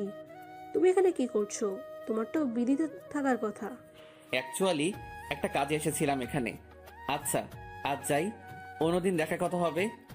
আদনান শপিং করে ল্যাপটপ নিয়ে বসেছে সামান্তা কি কি করেছে দেখার জন্য। বাট কোনো ভিডিও আসছে না, সব কালো হয়ে আছে। তার মানে কি সামান্তা ক্যামেরাটা দেখে ফেলেছে? ও যদি ক্যামেরা দেখে তাহলে তো আমায় অবিশ্বাস করবে, এমনিতেই ঘৃণা করে, আরো ঘৃণা করবে, ভুল বুঝবে। কি করব এখন আমি? আদনান কিছু বুঝে উঠতে না পেরে এবার সামান্তাকে ফোন করলো। রিং হওয়ার কিছুক্ষণ পরে সে কল রিসিভ করলো। হ্যালো, কে বলছেন? সামান্তা, আমি আদনান বলছি। আপনি কেন আমায় ফোন দিয়েছেন? কোন অধিকারই বা দিয়েছেন? কি হন আপনি আমার? আপনি যদি আমার সত্যিই কেউ হয়ে থাকতেন তাহলে জীবনেও এমন নিকৃষ্ট কাজ করতেন না। দেখ সামু, তুই আবারও আমায় ভুল বুঝছিস। একটাবার, শুধুমাত্র একটাবার আমার কথাটা অন্তত শোন। আমার সাথে এরকম বিহেভ করতে পারিস না। কথা শুনতে চাই না। ভাবলেন কি করে আপনি এত কিছু করবেন, তারপরেও আমি আপনার কথা শুনবো? দেখুন, আমি আগের বিহেভিয়ার জন্য সত্যি খুব দুঃখিত ছিলাম, বাট এইবার আমি আপনার সাথে যে বিহেভ করছি একদম ঠিক করছি। একটা মেয়ের বেডরুমে ক্যামেরা কিভাবে লাগালেন আপনি বলুন? আমার তো মনে হচ্ছে আপনার চরিত্রে ঠিক নেই। বিডিতে আব্বু আর বড় আব্বুর জন্য কিছু করতে পারবেন না বলে আমেরিকা চলে গিয়েছেন, তাই না? তাহলে আমার পিছনে কেন পড়ে আছেন? ঘৃণা করি আমি আপনাকে, বুঝেছেন? ঘৃণা করি। আর একদম আমাকে ফোন করার চেষ্টা করবেন না, বলে দিলাম। ব্যাস, অনেক হয়েছে সামু, অনেক। কথাটা বলে আদনান খট করে ফোনটা কেটে দিয়ে সামান্তার নাম্বারটা ব্লক করে দিল। হ্যালো জিসান, ওই দিকের কি খবর? ভাই, রকি সবসময় সামান্তা আপুর উপর নজর রাখছে। শোন, আমি খুব শীঘ্রই বাংলাদেশে আসছি, তুই সব রেডি করে রাখিস। রাখছি। সকাল 9:20 বাজে। ভার্সিটিতে যেতে একটু মন মানছে না, ধাক্কার পর ধাক্কা খেতে হচ্ছে আমায়, তবুও যেতে হবে, আব্বুর আদেশ এটা। আমি কোনো রকমে রেডি হয়ে ভার্সিটিতে চলে এলাম। ক্লাসে বসে ফোন সাইলেন্ট করতে যাব, ঠিক তখনই রকি আবারও কল দিল। আমি বিরক্ত হয়ে একটু দূরে গিয়ে কলটা রিসিভ করলাম। আচ্ছা, আপনি কি আমায় কোনোভাবেই শান্তি দিবেন না? ক্লাসে আছি আমি এখন, কি এমন দরকার পড়লো যে আমায় ফোন করেছেন? তুমি আমার সাথে একটু দেখা করতে পারবে? It's urgent. দেখুন, আমি আপনার সাথে কোনোভাবেই দেখা করতে পারবো না। এই পৃথিবীতে এখন আমি কোনো ছেলেদেরই বিশ্বাস করি না, আপনাকেও না। দেখো সামান্তা, তুমি যদি না আসো তাহলে কিন্তু অনেক বড় কিছু হয়ে যাবে। আমি গাড়ি পাঠিয়ে দিচ্ছি, তুমি চলে আসো, কেমন? শুনেন, আমি একদম আপনার কথা শুনবো না। আপনি গাড়ি পাঠালেও আমি যাব না, শুনেছেন আপনি? ঠিক আছে। ক্লাসে একদমই মন দিতে পারছি না আমি, একটার পর একটা ঘটনা ঘটে যাচ্ছে। টিফিন পিরিয়ডেই ছুটি নিয়েছি। এখন কথা হলো একা যাব কি করে? তবুও যেতে তো হবেই। একাই হাঁটছি আমি। দুপুরবেলা হওয়াতে তেমন কোনো মানুষও নেই, খুব খিদেও পেয়েছে। কেন যে না খেয়ে আসলাম। হঠাৎই আমার পাশে একটা কালো গাড়ি এসে থামলো। কিছু বুঝে ওঠার আগেই কেউ আমার মুখে রুমাল চেপে ধরলো। পিট পিট করে চোখ খুললাম আমি। এ কি, রুমটা এত অন্ধকার কেন? আর হাত পাই বা বাঁধা কেন? কেউ কে আছো? কে এনেছে আমায় এখানে? কার এত বড় সাহস? আমার সামনে এসো। রুমের লাইট জ্বালাতেই অবাক হয়ে গেলাম আমি। আমার সামনে স্বয়ং রকি দাঁড়িয়ে আছে, পকেটে 2 হাত গুজে। এ কি, আমি এখানে কেন? আর আপনি বা এখানে কেন? তুমি এখনো বুঝতে পারছো না তুমি এখানে কেন আর আমি এখানে কেন? তবে শুনো, তুমি তো আমার কথা শুনোনি, তাই আমি তোমাকে কিডন্যাপ করে এখানে নিয়ে এসেছি। কি এত দরকার আপনার আমার সাথে যে আপনাকে আমায় কিডন্যাপ করে নিয়ে আসতে হলো? আমার তো আপনার সাথে তেমন কোনো দরকার নেই। আর আমাকে এখান থেকে যেতে দিন, তা না হলে কি করবে কি তুমি? আমি কি তোমাকে ছেড়ে দেওয়ার জন্য কিডন্যাপ করেছি নাকি? মানে তাহলে কিসের জন্য? আমি জানি আদনান দেশে ফিরেছে, তাই যত তাড়াতাড়ি সম্ভব তোমাকে বিয়ে করে আমার করে নিতে চাই। আমি তোমাকে আজ বিয়ে করব, আর যদি তুমি আমার বিয়ে না করো তাহলে তোমায় নিয়ে অনেক দূরে চলে যাব, আমি অনেক দূরে। এখন তুমি তাড়াতাড়ি রাজি হয়ে যাও তো। জীবনেও না, আমি আপনাকে জীবনেও বিয়ে করব না। আর আপনি বা কেন আমায় বিয়ে করতে চাইছেন? কেন, তুমি তো আমায় বিয়ে করতে চাইতেছো। তাছাড়া আমি তোমাকে খুব ভালোবাসি সামান্তা, খুব ভালোবাসি। কি করিনি তোমার জন্য? সব করেছি, সব। হ্যাঁ, বলেছিলাম আপনাকে বিয়ে করব, বাট এইটা আমি সিরিয়াসলি বলিনি। আদনান ভাইকে রাগানোর জন্য বলেছিলাম। আর কি করছেন আপনি আমার জন্য? আমার জানা মতে আপনি আমার জন্য কিছুই করেননি। আর আপনি আমাকে ভালোবাসেন, এইটাই বা কি করে বিশ্বাস করব আমি? তোমাকে আর আদনানকে আলাদা করে দিয়েছি, সেটা কি কিছুই না? ভালোবাসি বলে আমি আদনানকে তোমার থেকে দূরে সরিয়ে দিয়েছি, কারণ ওকে তোমার সাথে দেখলে সহ্য হয় না আমার। মানে আপনি আমাকে আর আদনান ভাইকে? হ্যাঁ, আমি তোমাদের দুজনের মধ্যে ভুল বুঝাবুঝি সৃষ্টি করেছি আর ওকে দূরে পাঠিয়ে দিয়েছি। কিভাবে করলেন আপনি এসব? আপনি বললেন আর ভাইয়াও মেনে নিল? রকি আমার সামনে রাখা একটা চেয়ারে বসে বলল, শুনো, তবে তোমার ভিডিও দেখিয়ে ব্ল্যাকমেল করেছি। সেই ভিডিওতে তুমি কাপড় চেঞ্জ করেছিলে আর তোমার শরীরের অনেক অংশই দেখা যাচ্ছিল। প্রথমে আমি আদনানকে খুব ভালোভাবে বুঝাতে চাইছিলাম, বাট সে আমার কথা কানে নেয়নি। আমিও তোমার রুমে সিসি ক্যামেরা লাগিয়েছিলাম, আর একদিন বসে বসে তোমার ভিডিও দেখছিলাম। হঠাৎ চোখে পড়তে দেখলাম তোমার রুমের বাম পাশে আরেকটা কি যেন দেখা যাচ্ছে। ভালো করে জুম করে দেখলাম, এটা একটা ক্যামেরা। ব্যাস, পেয়ে গেলাম। ভুল বোঝানো আরেকটা উপায়। আদনান নাকি কিছুতেই তোমার ছাড়বে না। তারপর আমি ওকে বাধ্য হয়ে তোমার চেঞ্জ করার ভিডিও দেখেছিলাম আর বলেছিলাম এটা ভাইরাল করে দেব। তারপর রকি কি কি প্ল্যান করেছিল সব খুলে বলল। আমার হাত পা এখনো বাঁধা, তা না হলে এতক্ষণে চর বসিয়ে দিতাম ব্যাটার গালে। শুধু এই ভিডিও না, আর অনেক ভিডিও। এখন তুমি যদি রাজি না হও তো আমি ভিডিও সত্যি সত্যি ভাইরাল করে দেব। তুই কি ভেবেছিস আমি তোকে বিয়ে করব? আরে তোর মতো জানোয়ারের দিকে তাকালেও পাপ। তোর জন্য আমি আদনান ভাইয়াকে ভুল বুঝেছি। ভাইয়া আমাকে বারবার বলার চেষ্টা করেছে, ভাইয়া আমার সম্মান বাঁচানোর জন্য তোর কথা শুনেছে। কিন্তু আমি কিছুতেই তোর কথা শুনবো না, নিজের সম্মানের কথা ভেবেও না। তোর বাপ মাও আমার কাছে তোকে বিয়ে দিবে না, কারণ তুই রাজি না। তাই আমি জানি তুই বিয়ে করবি না, তাই তোকে সুজা তুলে নিয়ে এসেছি। এতই যখন ভালোবাসিস তাহলে আমার হাত পায়ের বাঁধন খুলে দিচ্ছিস না কেন? তুই কি বুঝতে পারছিস না আমার যে কষ্ট হচ্ছে? ও তুই বুঝবি কি করে? তুই কি আমায় সত্যিকারে ভালোবাসিস নাকি? আমার কথা শুনে রকি এগিয়ে এসে আমার হাত পায়ের বাঁধন খুলে দিল। বাঁধন খোলার সাথে সাথেই আমি ওকে কষিয়ে চর বসিয়ে দিলাম। তোর মতো ছেলেকে কিছুতেই বিয়ে করব না আমি। কি মনে করেছিস এইসব করলেই আমি তোকে মেনে নেব? কখনো না। আমার মনে শুধু আদনান ভাইয়াই আছে, আর থাকবে। ও তোর মতো নিকৃষ্ট মানুষ আমি দুটো দেখিনি। আমাকে এখান থেকে যেতে দে বলছি। রকি রেগে তেড়ে এসে আমার চুলের মুঠি ধরলো। তোকে তো বিয়ে করতেই হবে, আর আজই। তারপর আমার চুলের মুঠি ছেড়ে দিয়ে একটা বক্স এনে আমার হাতে দিয়ে বলল, এখন শাড়ি আর অর্নামেন্টস আছে, এগুলো পরে নিবি। আমি বাজারে যাচ্ছি, এসে যাতে দেখি তুই রেডি হয়ে গেছিস। রকি বেরিয়ে গেল। দরজাটাও তালা মেরে গেছে। খিদে মরে যাচ্ছি আমি। ফোনটাও আমার হাতে নেই, ওই রকির কাছে আছে বোধহয়। আমি এই রকিকে কিছুতেই বিয়ে করব না। আদনান ভাই ঠিকই বলতো, এই রকি মোটেও ভালো না। কেন যে তখন ভাইয়ার কথা শুনলাম না? যদি শুনতাম তাহলে হয়তো আজ এই দিনটি দেখতে হতো না। কালো হুডি পরে কানে ব্লুটুথ লাগিয়ে হাতে ব্রিফকেস নিয়ে এগিয়ে আসছে আদনান। আজই সে বাংলাদেশে পা রেখেছে। হ্যালো জিসান, সামান্তার কি খবর? ভাই, শ্যামান্তবাবুকে কাল থেকে পাওয়া যাচ্ছে না। ভার্সিটি থেকে ফিরছিলেন, তারপর আর বাড়িতে যাননি। কি? আচ্ছা আমি আসছি, তুই তাড়াতাড়ি আমার বাংলোতে চলে আয়। রকি সামান্তার কিছু করেছে, আর তোকে যে বলেছিলাম ল্যাপটপ নষ্ট করতে, সেটা করেছিস? হ্যাঁ ভাই, কাল আমি রকির বাড়িতে গিয়েছিলাম, তারপর ওর মাকে বললাম রকি আমায় পাঠিয়েছে ল্যাপটপ ঠিক করার জন্য, তবে আমি নষ্ট করিনি। তাহলে কি করেছিস? ল্যাপটপ নিয়ে এসেছি।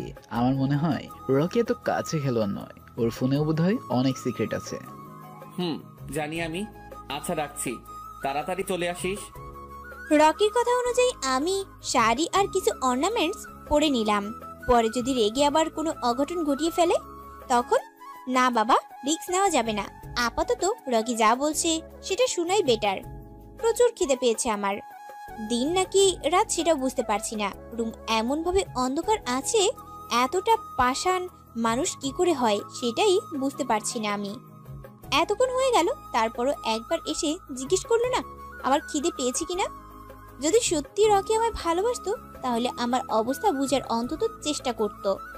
ও কি সত্যি আমায় ভালোবাসে, নাকি কোনো রিভেঞ্জ নিচ্ছে আমার উপর? এখন থেকে যে পালাবো সেই সুযোগটাও নেই। কোথায় বন্দি করে রেখেছে কে জানে। আমি আদৌ ঢাকায় আছি তো?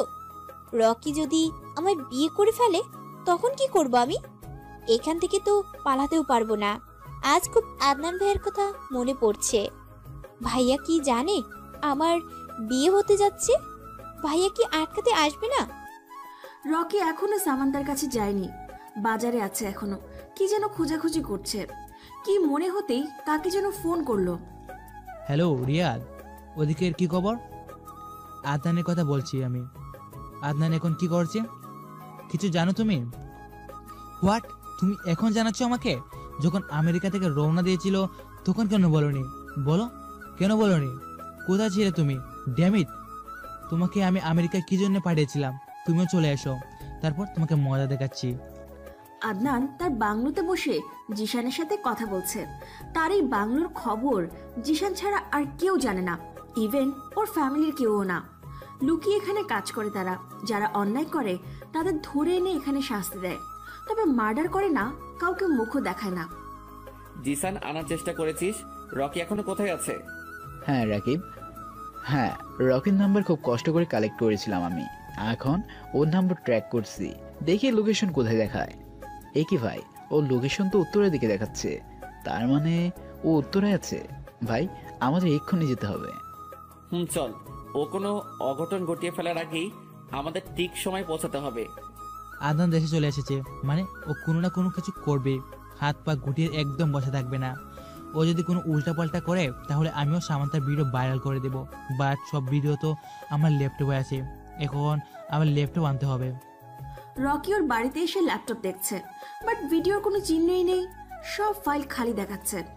আশ্চর্য, আমি তো 2 দিন আগেও দেখলাম সব ভিডিও ঠিকঠাক ভাবেই আছে, তাহলে আজকে ভাবে বেনিশ হয়ে গেল। এটাই যে আমার একমাত্র হাতিয়ার ছিল। বাসায় তো মা ছাড়া আর কেউ নেই, তাহলে কি মা আমার ল্যাপটপে হাত দিয়েছে? না না, মা আমার কোনো জিনিসে হাত দেয় না, আর ল্যাপটপ তো নাই। তবুও একবার জিজ্ঞাসা করি, মা তুমি কি আমার ল্যাপটপ ধরেছিলে? না, আমি কেন তোর ল্যাপটপ ধরবো?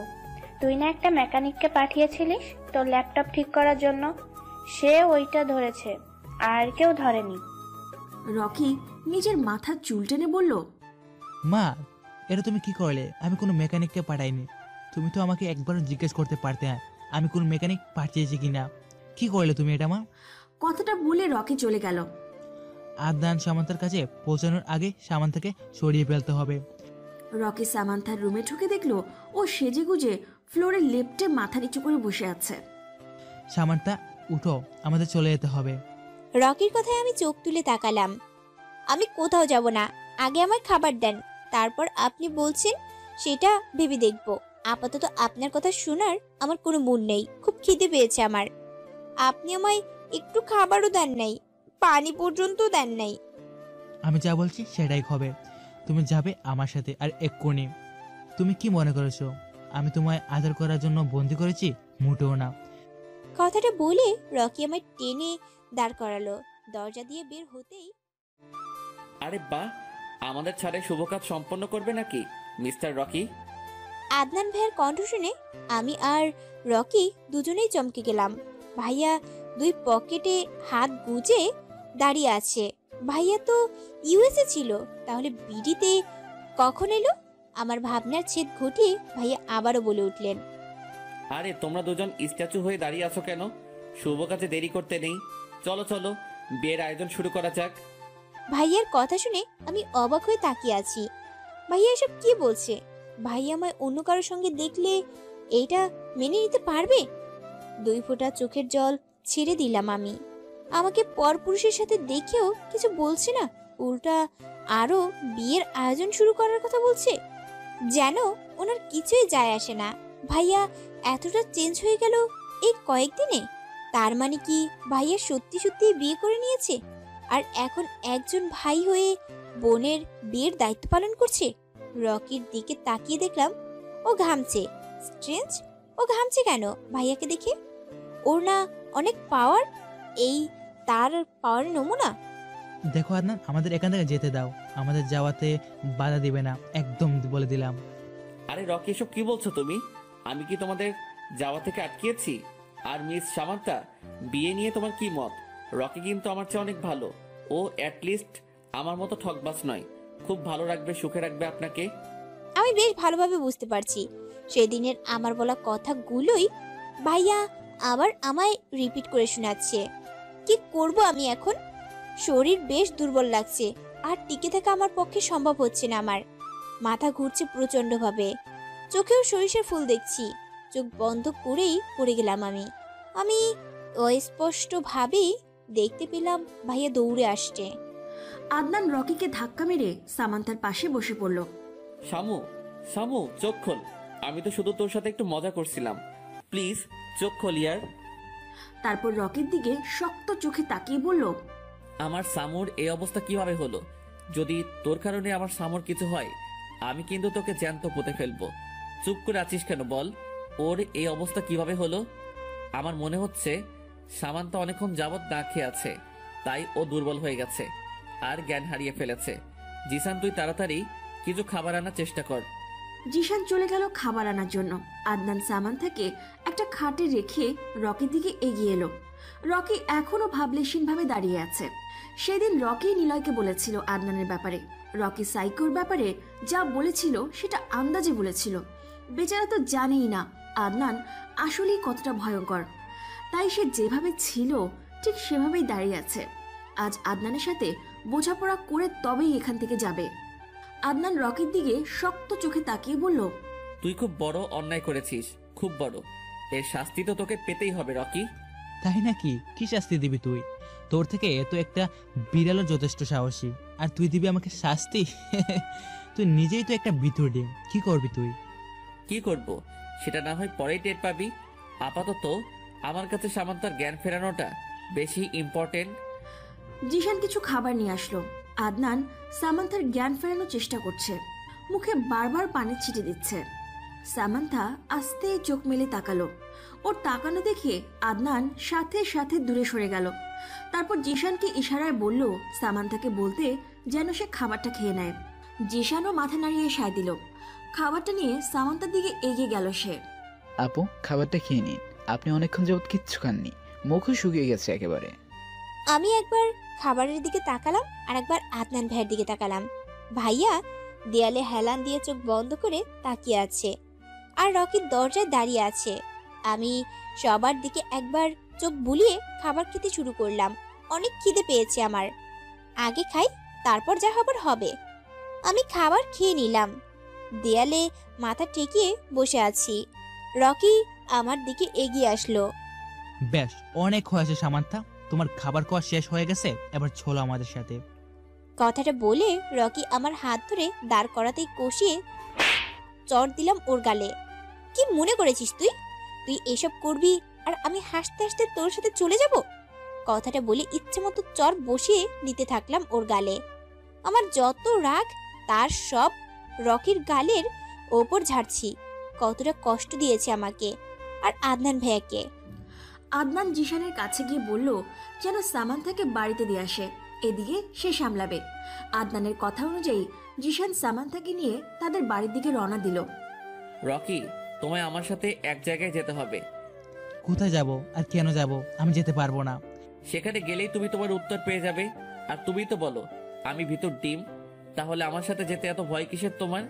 তবে কি আমি ধরে নিব যে তুমি আমায় ভয় পাও? কথাটা শুনে রেগে গেল রকি।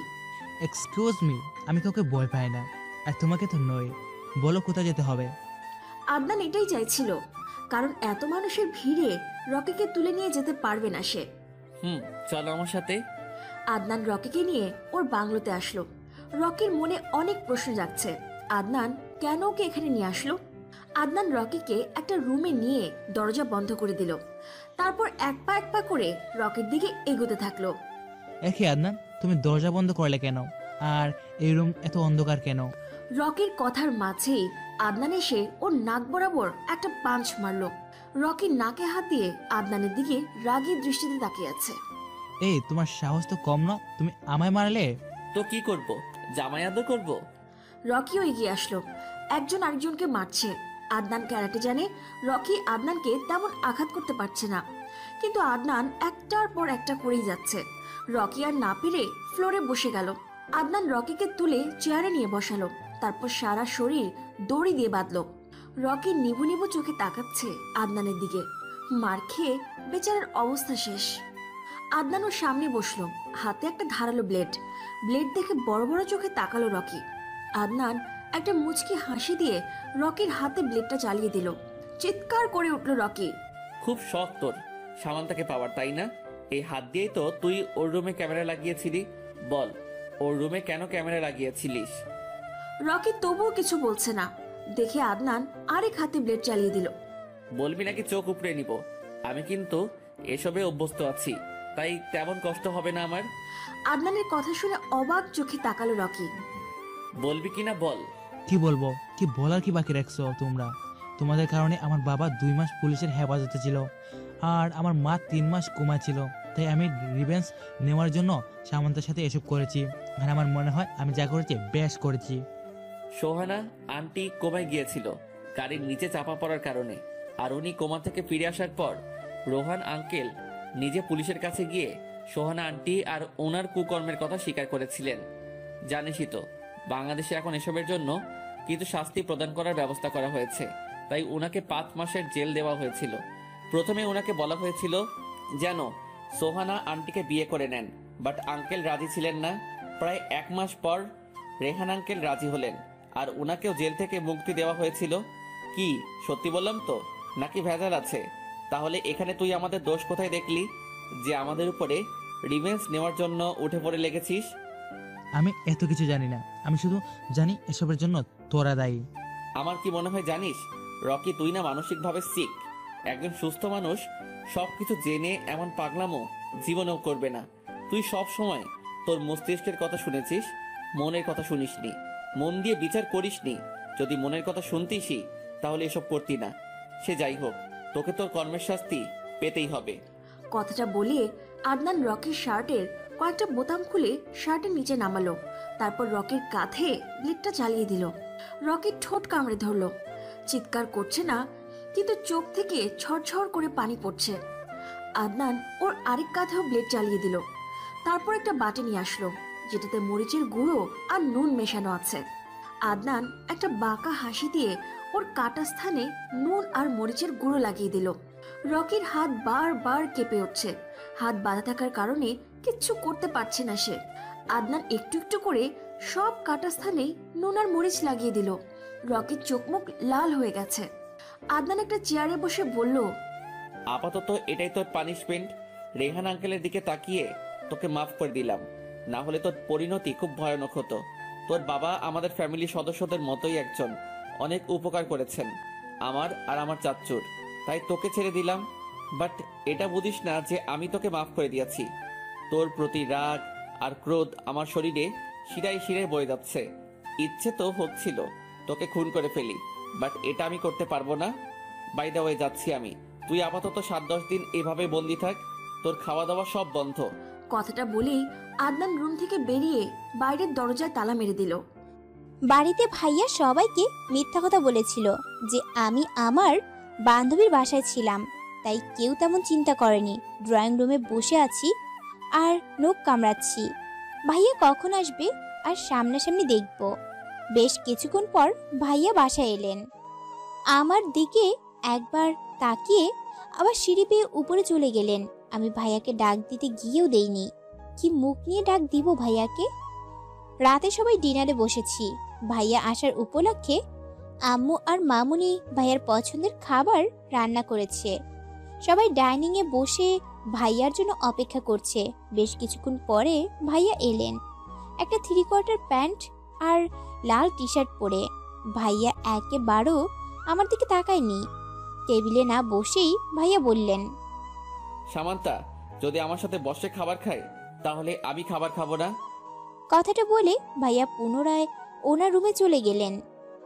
হয়েছে শান্তি, ছেলেটার সাথে এরকম না করলেও পারতিস। চলে গেছে, বেশ করেছে। তোর সাথে এক টেবিলে বসে খাবার খাওয়ার কোনো মানেই হয় না। রিঙ্কি, এসব কি করছিস? মেয়েটা খেতে বসেছে, ওকে খেতে দে।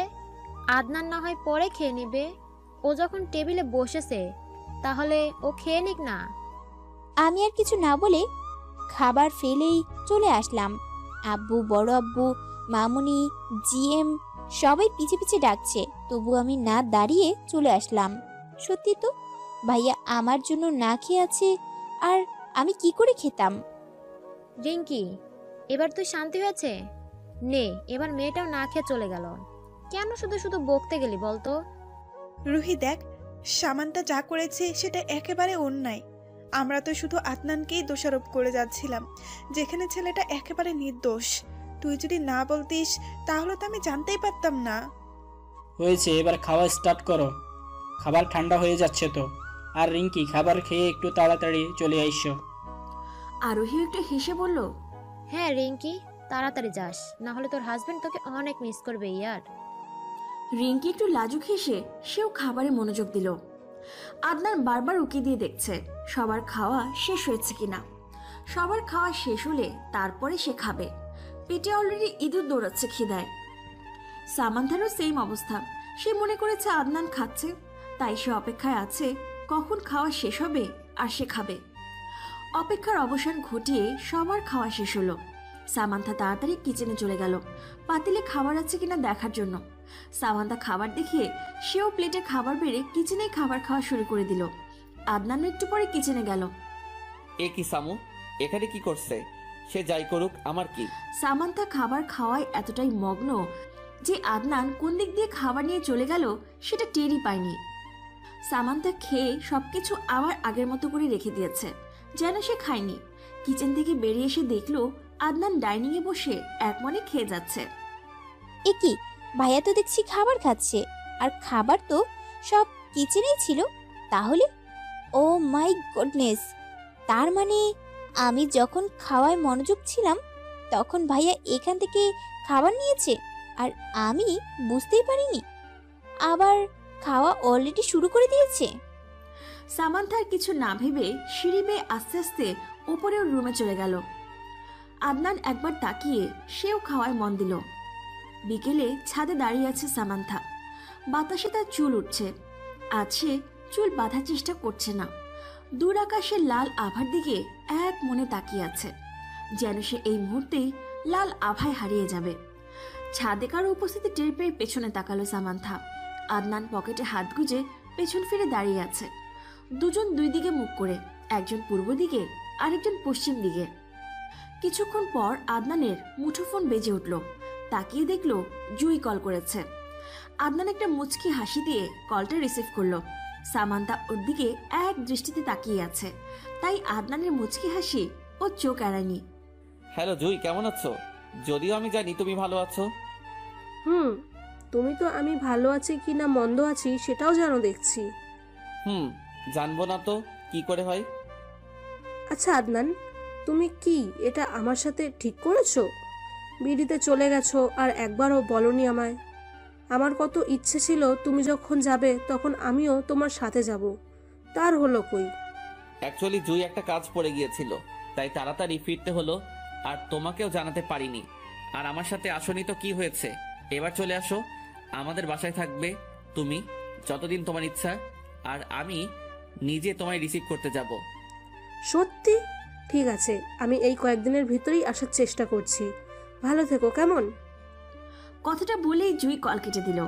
আদনান সামান্থাকে জ্বালানোর জন্য ফোন কানে রেখে দিয়েছে, আর বেবি জানু এমন করছে। সামান্থা আর এক মুহূর্ত না দাঁড়িয়ে চোখ মুছতে মুছতে চলে গেল। আদনান সেদিকে তাকিয়ে একটু বাঁকা হাসি হাসলো। আমাদের খোকন স্টোরি চ্যানেলের সকল প্রকারের পাওয়ার গল্প দেখতে আমাদের চ্যানেলটি সাবস্ক্রাইব করে বেল আইকনে ক্লিক করুন।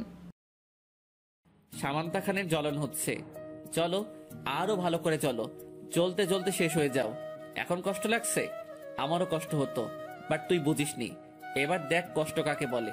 এখন থেকে প্রতিনিয়ত কষ্টই পাবি তুই। কষ্টই হলো তোর একমাত্র সঙ্গী। আমার কথা বিশ্বাস না করার ফল এবার হাড়ে হাড়ে টের পাবি।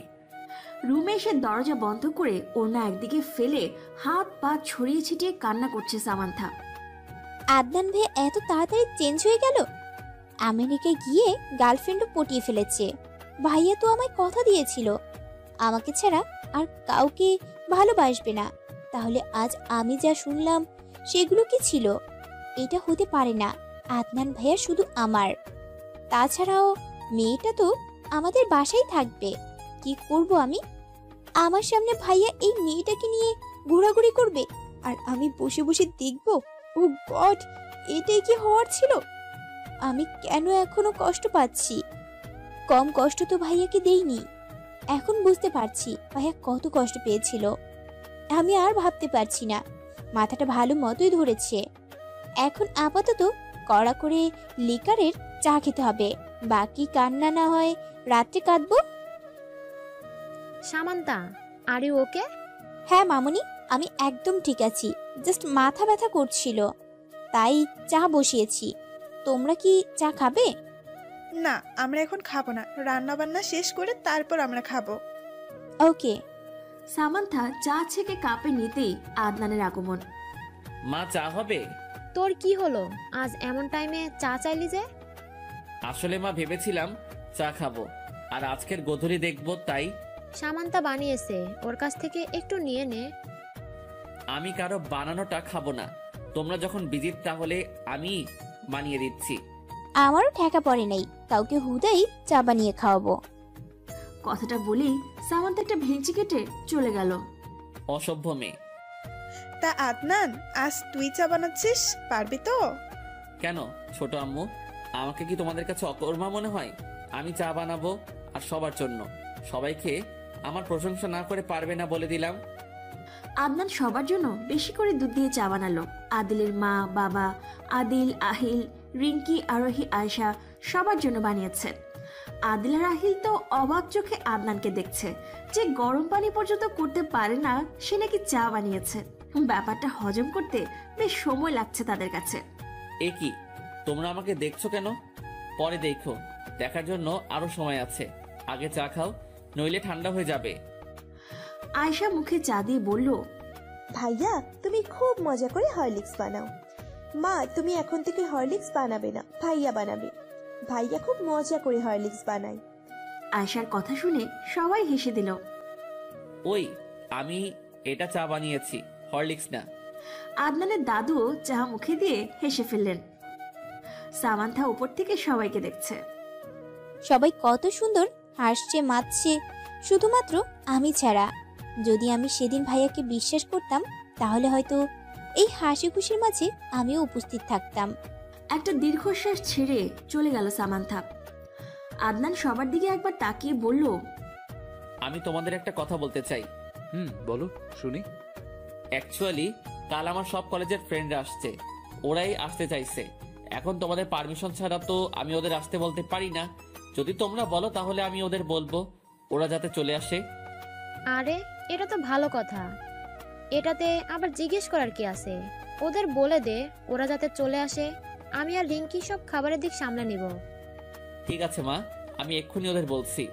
সকালে ঘুম থেকে উঠে ফ্রেশ হয়ে নিচে গিয়ে দেখলাম সবাই অলরেডি খাওয়া শুরু করে দিয়েছে। আমি টেবিলে গিয়ে প্লেট, একটু জেলি আর দুটো ব্রেড নিলাম। আপাতত এটা খেলেই পেট ভরে যাবে। প্লেট নিয়ে সোফায় চলে গেলাম, না হলে আবার আদনান সাহেব খাবেন না।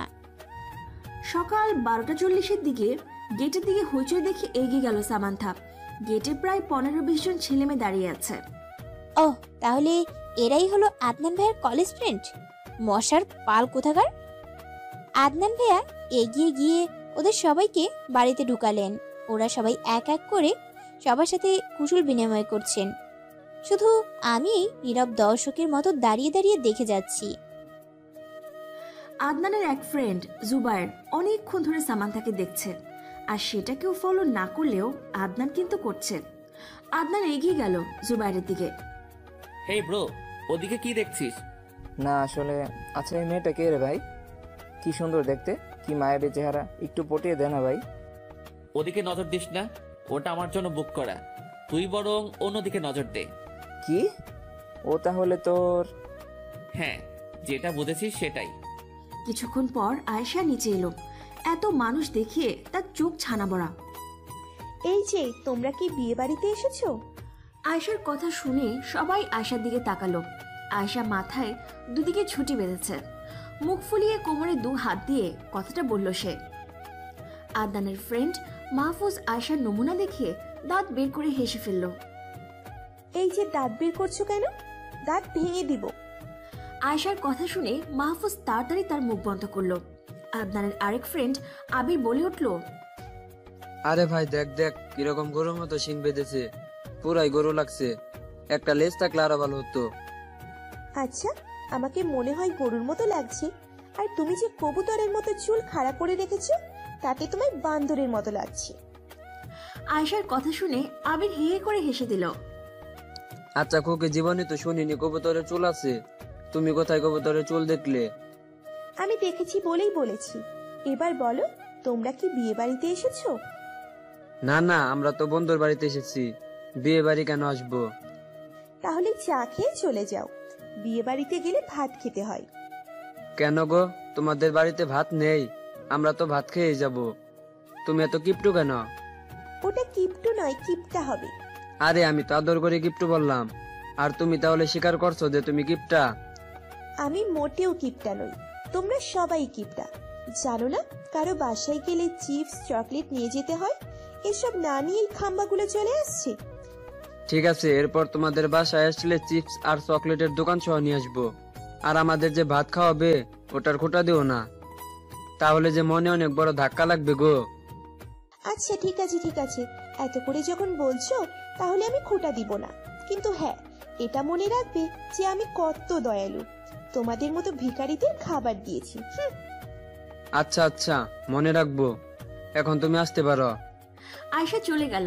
আবির আদনানের দিকে তাকিয়ে বলল, ভাই তোর বোন শেষমেশ আমাদের ভিখারি বানিয়ে দিল। আমি প্রত্যেক দিন ওর জ্বালানো সহ্য করি, এবার তোরা একটু সহ্য কর। ও একটু বেশি পাকনামি করে, কিছু মনে করিস না? আরোহী আর রিঙ্কি সবাইকে ডেকে লাঞ্চ করানোর জন্য ডাইনিংয়ে নিয়ে গেল। সামান্থা কিচেনেই দাঁড়িয়ে আছে। আরোহী ওকে আদনানদের সাথে বসতে বলল, কিন্তু সামান্থা গেল না। চুলা একটা পাতিল বসিয়ে দিয়ে পানি ঢাললো। নুডলস বানিয়ে খাবে সে। এ কি সামান্তা, তুমি ডাইনিংয়ে যাও, লাঞ্চ করবে তো? না মামনি, আমি লাঞ্চ করব না। আমার নুডলস খেতে খুব ইচ্ছে করছে, তাই নুডলসই খাবো। খাওয়ার মধ্যেই আদনানের মুঠোফোনটা বেজে উঠল। জুই কল করেছে। হ্যালো জুই। হ্যাঁ আদনান, তুমি একটু এয়ারপোর্টে আসতে পারবে? এয়ারপোর্টে? কিন্তু কেন? অ্যাকচুয়ালি আমি বিডিতে চলে এসেছি। তুমি তো বলেছিলে আমাকে নিতে আসবে, তাহলে আজ আসবে না? ঠিক আছে, আমি আসছি। কে রে আদনান, জয় কি বললো? ও বিডিতে চলে এসেছে, ওকে আনতে যেতে হবে। আমি খেয়েই চলে যাব, বেশি সময় তো লাগে না, জাস্ট 25 মিনিট। তোরাও ওয়েট করিস, ওকে দেখে তারপর যাবি। আদনান খাবারটা খেয়ে ওর বন্ধুদের রেখেই চলে গেল। সামান্থা কিচেন থেকে সব দেখছে আর নিজেই নিজেকে প্রশ্ন করছে, কে এই জুই, যার জন্য ভাইয়া ওনার বন্ধুদের ফেলেও চলে গেল? সেই দিন তো এই মেয়েকেই জানু বেবি বলছিল, আর এই মেয়েই তো আমাদের বাড়িতে থাকবে এখন থেকে। ভাইয়া কি সত্যি এই মেয়ের সাথে অ্যাফেয়ারে আছে? সামান্থা বিকেলে ছাদে ওর ফুল গাছে পানি দিচ্ছে। আদনান ফুলের টবগুলো সামান্থার জন্য এনেছিল।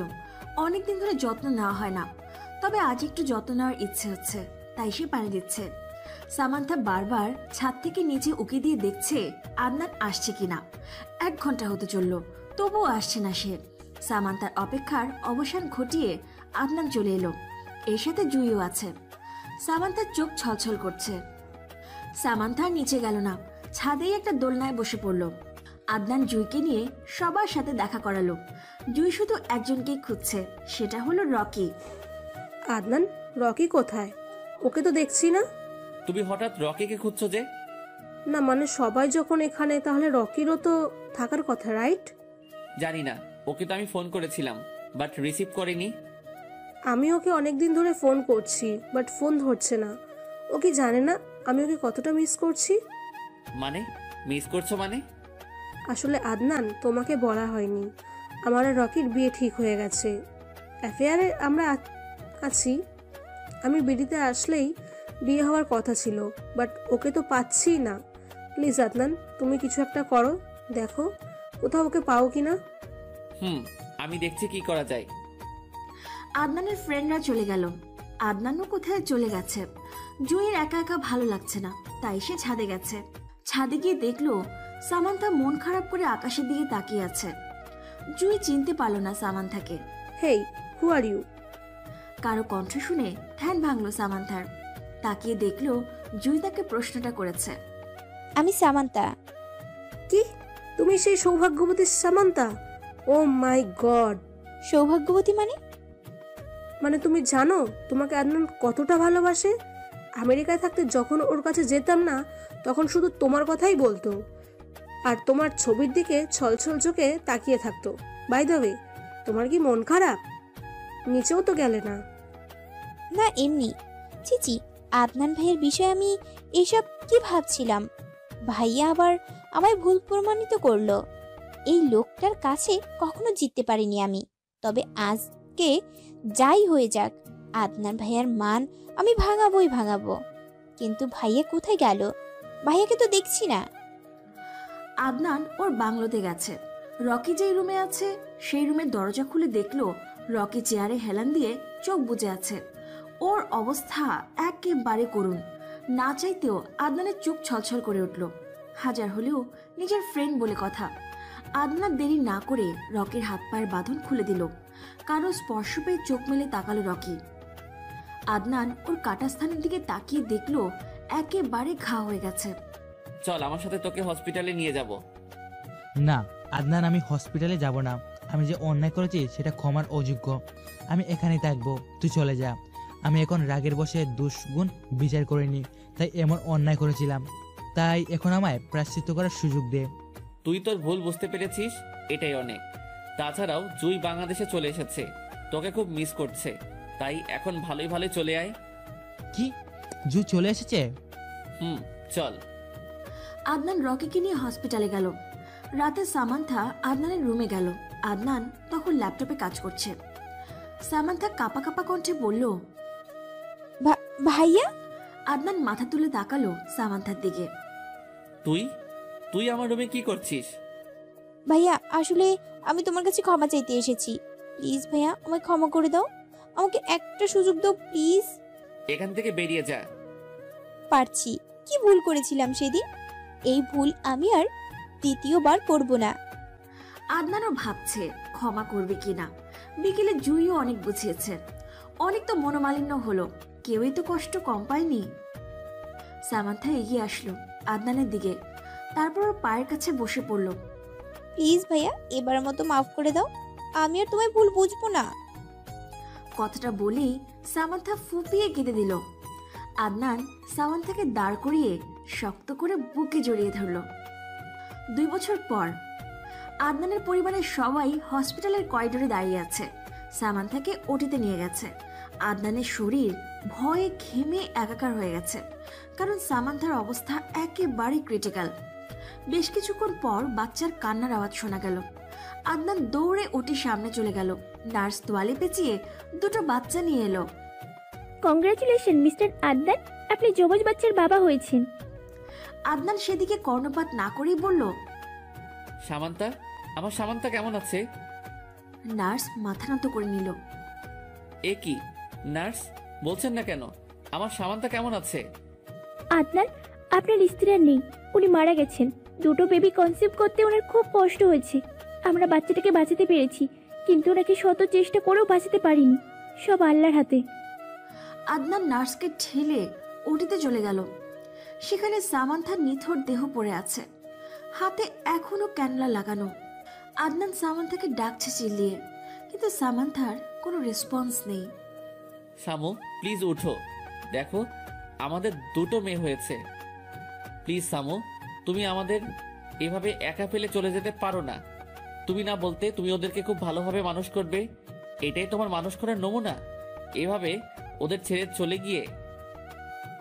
ছাদে বসে আছে আদনান, সাথে ওর মেয়েরাও আছে। দুজন দুপাশে গালে হাত দিয়ে বসে আছে, আর আদনান স্থির দৃষ্টিতে তাকিয়ে আছে দূর আকাশে। বাবা, আমার মা কোথায়?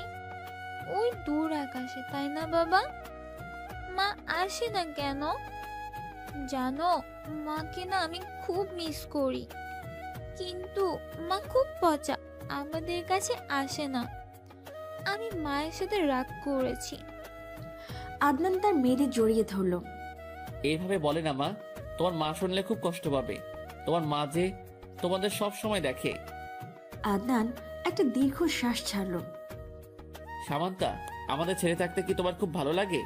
খুব না বলতে তোমার অসীম ভালোবাসা দেখাবে আমাকে, এটাই তোমার অসীম ভালোবাসা?